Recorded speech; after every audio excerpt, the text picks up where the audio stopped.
This is a topic you covered on your podcast where you discussed the cancel culture and our association with role models. And in that episode specifically, you were talking about Michael Jackson, which resonates with me as well because Michael Jackson was like the thing, and his music and his dance, he was it, right? And now obviously all the revelations have come in, and clearly Michael Jackson wasn't the purest guy on earth. Apparently, comes as a shock to me as well. And Also allegedly, right? yeah, It's not been proven. It's etc. etc. Yeah. allegedly, sure, Caveat. Yeah. yeah, but Yeah. it does seem possible to me. If you are a fan of him, you cannot. There will be some smoke, if not the fire, right?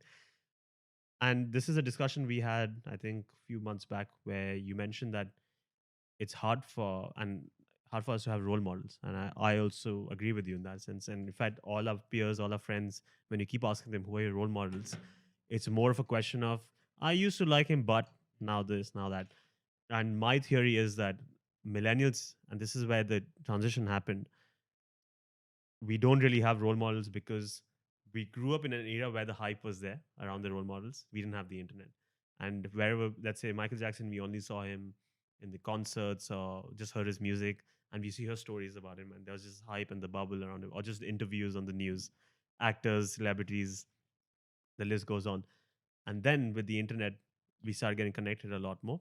We started following them on social media, on Twitter, and we started hearing parts of their life that are beyond the art. And we heard the tweets, and we found that a celebrity is bigoted in a certain way.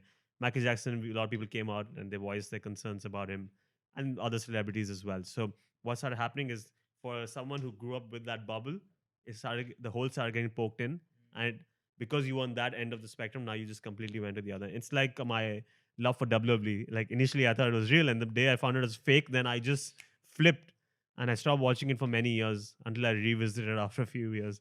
You know, but it ends up happening that once that bubble is broken for you, then it's very hard for you to come back in. Do you think that's the reason why we don't have specific role models, or there's some other reasons why? I actually like in many ways, Shalaj, I think I look at it in a more positive way, right? Um, in the era of having role models and undisputable, like incredible people, where we just looked and like, I want to be this person.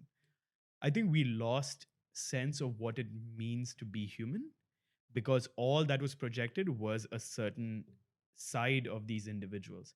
Michael Jackson, incredible musician, genius. So he probably has to be great at everything, is what we thought. Or that's how things were put out, right? Like infallible cricket players, WWE superstar, etc., whatever. Like talented people were marketed for their talent to become role models for us, and we never questioned beyond that. I think in many ways, what the internet has done for us is to show that they are just as human as we are. We make mistakes, they make mistakes. Some of them are able to capitalize on their talents and get to a certain place where it's because of their talent, but they might have the same anxieties that we have, same depression. It's made celebrities far more relatable. To this day, I look at Michael Jackson and think that, oh man, like I, I, I can't relate to him because of the fact that he lived, or we were watching him in an era in which you just didn't get to know of any of these celebrities. Today, we know about this person's depression or that person's bigotry or this person's like flings with somebody or lust for some other person. It's made them deeply human.